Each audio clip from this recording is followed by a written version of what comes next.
Guys, booking calls is not something that has to be hard. It's not hard when you have the right strategies and the right people helping you with that strategy as well. So I'm gonna walk you through, what's the perfect strategy in order for you to book 15 calls, and how we've been booking from 5 to 10 calls, every single day, and how you can do the same thing, So I'm gonna walk you through it. Right now I'm in Mexico. It's currently really hot right now, so I'm gonna go inside and walk you through it. So let's dive in.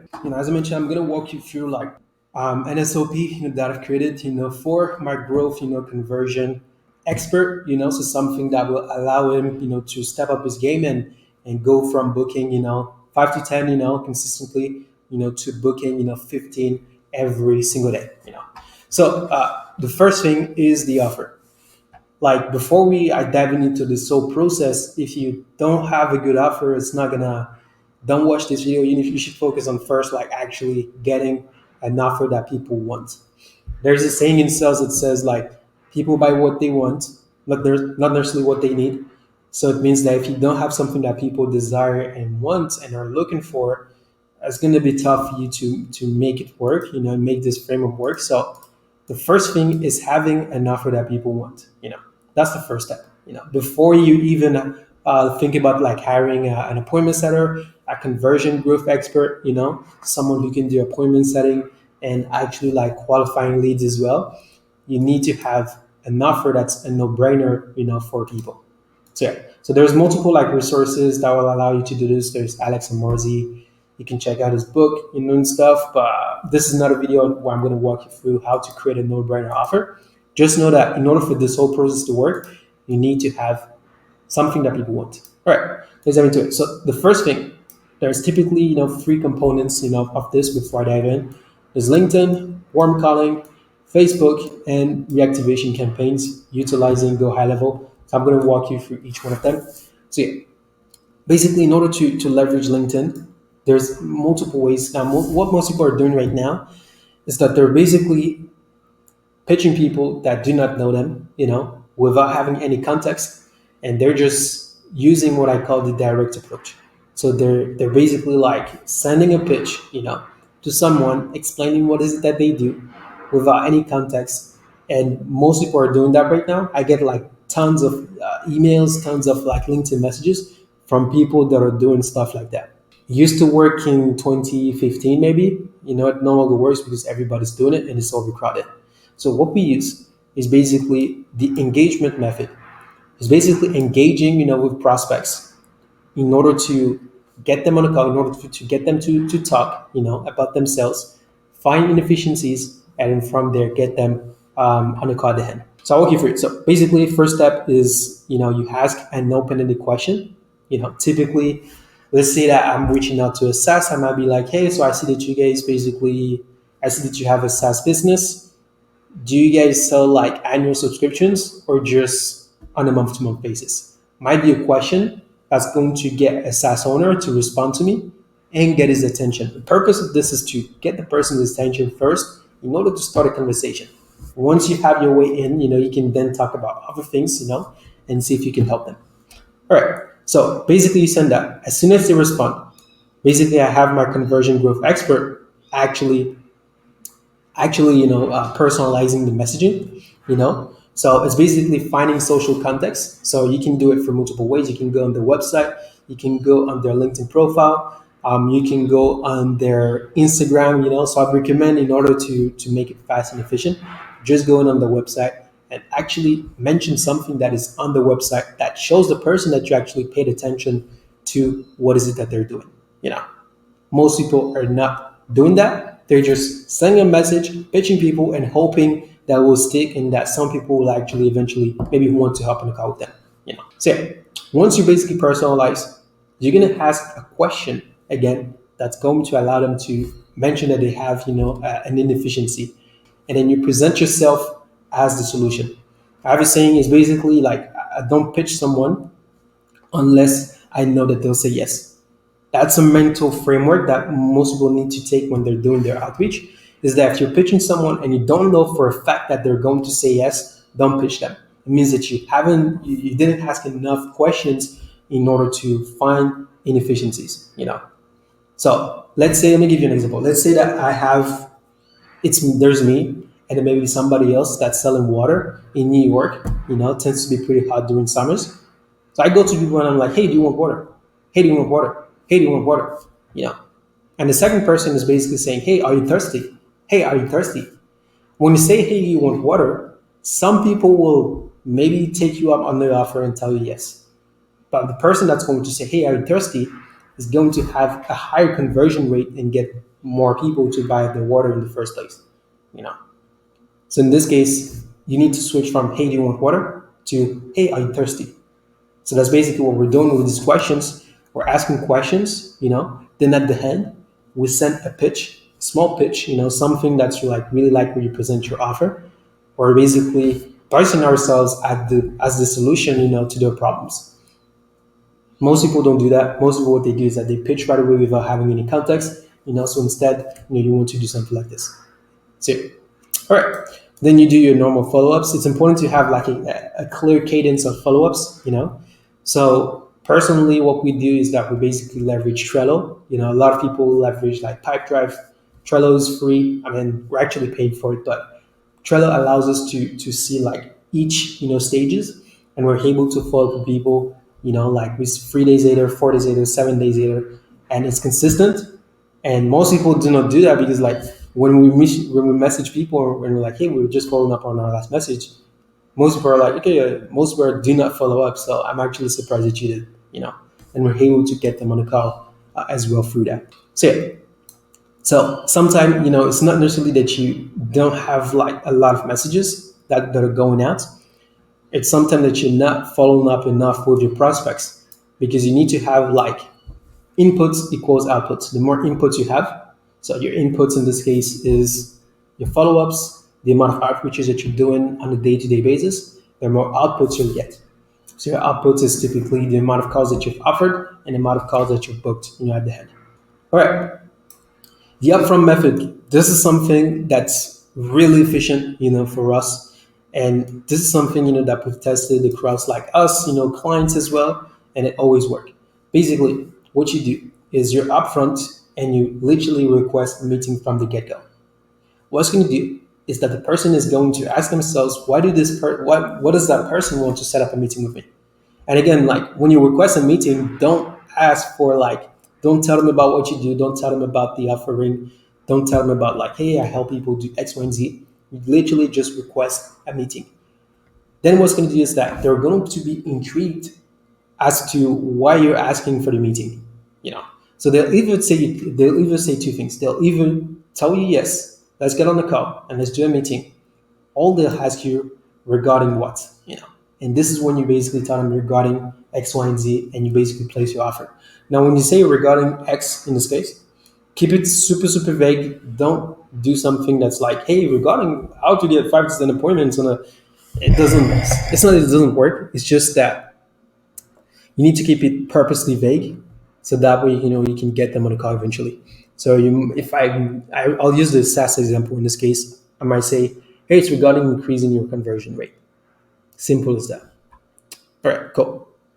Once they basically get on a call, if they want to get on the call, you hop on the call with them. But some people will actually have a question. They might even tell you, hey, I'm not interested, And based on what they say, you ask questions, again, to find efficiency. And at the end, you only send the pitch. So what is it that you do and how you can help? Only if you know that they'll say yes. So I have to ask questions that will lead them to them saying that they have, some sort of pain, that they're trying to solve in this case. So yeah. Right. And then at the end, you basically book them on a call. What I would recommend is having like 3 LinkedIn profiles in order to test this out and then do it at the same time and then focus on what's working really. You pick the winner. All right. Warm calling. So I've noticed that like a lot of people are afraid of, not necessarily afraid. It's just that it tends to be a scary thing to do because like you can be afraid of rejection. There's people that are like not open, to you contacting them, But in this case, we're not doing cold calling, we're doing warm calling. So you're literally calling people that are interested. I guarantee you there are people in your pipeline right now that are interested, to get on the call. but that did not book yet, and you just following up with them with text or emails. Literally, the easiest thing that you can do is pick up the phone and actually call them. And you can also call your no-shows. And then from there, if you don't find the phone number, you find it on either on LinkedIn, either on their Google My Business page, or by typing their name and then saying, hey, name, phone number, and you're going to find it. So yeah. Now, this entire process wouldn't be possible by myself. Like, this entire process is impossible by myself. I need to have someone that's going to take care of this. And typically that's a conversion growth expert. So someone who can actually ask really good questions, who know where to find, the pain points, and then from there, book the person on the call in order to qualify them further. So it's not just like an appointment setter. Appointment setter just books calls. A conversion growth expert actually books the call and conducts, the 15-minute call in order to qualify the person further. So yeah. All right. From there, Facebook. Facebook is so easy. You literally, if you have something that's in demand, something that people want, you find, let's say that, let's take the SaaS example as well. In this case, I'm going to take that example all the time.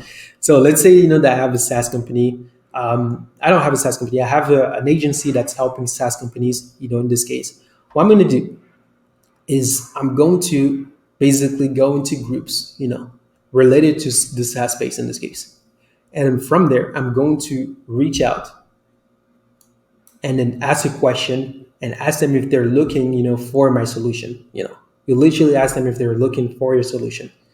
So ideally, you want to go in groups, that are related to people looking for your solution. So let's say that you do Facebook ads, and then people are looking for a Facebook ad expert. Reach out to people that are only looking for what is it that you do.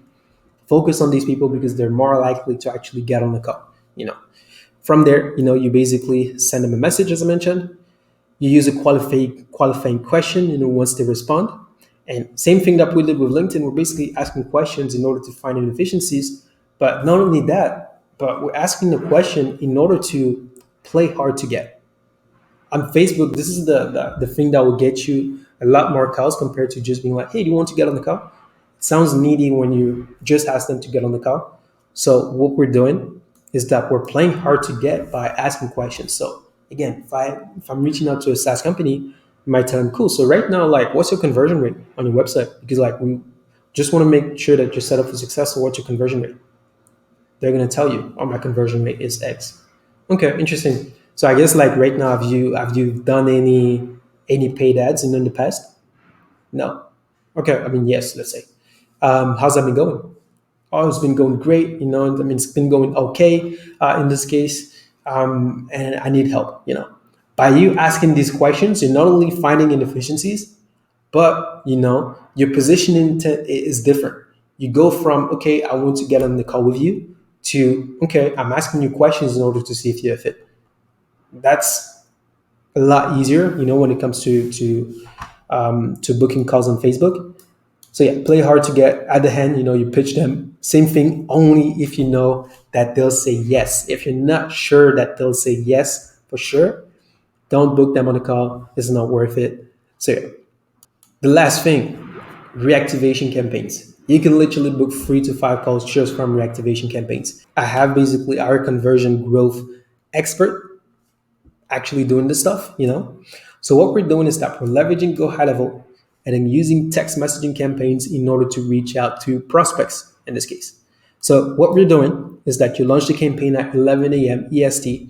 That's typically the time where people are most active. They're on their phone, they're not working anymore. They're about to go to lunch, but not eating yet. So that's the perfect time to actually call or message in this case. So what you're going to do is that you're going to set up the campaign. You're going to send a question, simple question. You're going to say, hey, is this name?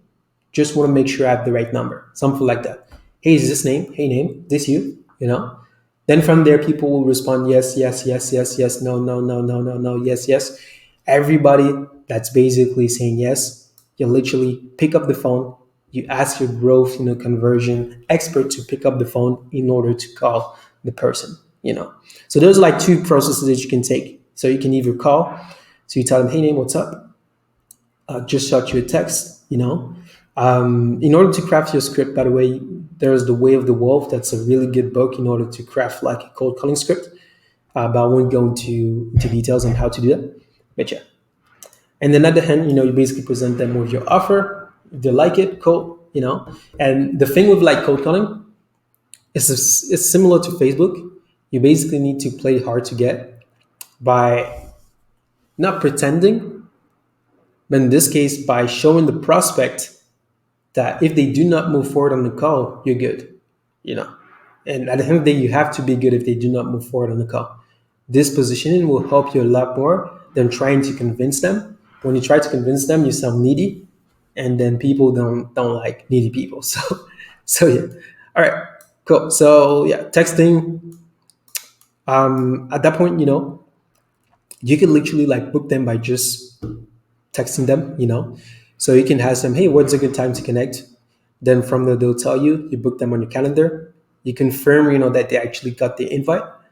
And then at that point, you basically book them on your call, I mean, at that point, they already booked. So yeah. But when it comes to texting, what you can do is add a second message, in Go High Level. Once they respond, oh, this is me, yeah, this is Greg, for example, you can have like a second automation that goes ahead and sends your pitch and what is it that you do. Hey, are you guys still looking to do X, Y, and Z? And then from there, they'll say yes or no, and if they say yes, you can book them directly. If they say no, you can move to the next prospect in this case.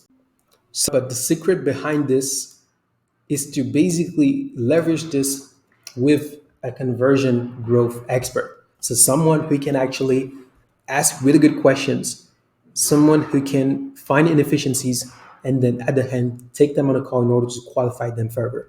If you were to use this process with a VA, it wouldn't necessarily work, because they're not necessarily able to ask deep questions, and then being able to pick up, okay, if someone is potentially interested, if it's the right point, to say yes, and even if you were to like try and do this yourself, it would be tough. So that's why, at Staff Up, we basically have a marketplace of conversion growth experts. So if you're looking for someone who can do this for you, if you already have, the strategies in order to book calls and you're just looking for someone to duplicate what you already have, you're booking, 10 to 15 calls on a daily basis, you're the perfect, person for the marketplace, so you can go ahead and book a call, if you're not yet at that point where you're booking calls, there is a course down below that will walk you through like what we're doing in order to craft those questions, how to ask questions in order to find inefficiencies, and yeah. But if you're at a point where you're able to hire a conversion growth expert, someone who can book calls, conduct discovery calls as well, book a call down below. Hopefully that was helpful, and yeah, that's pretty much it. Bye. Peace.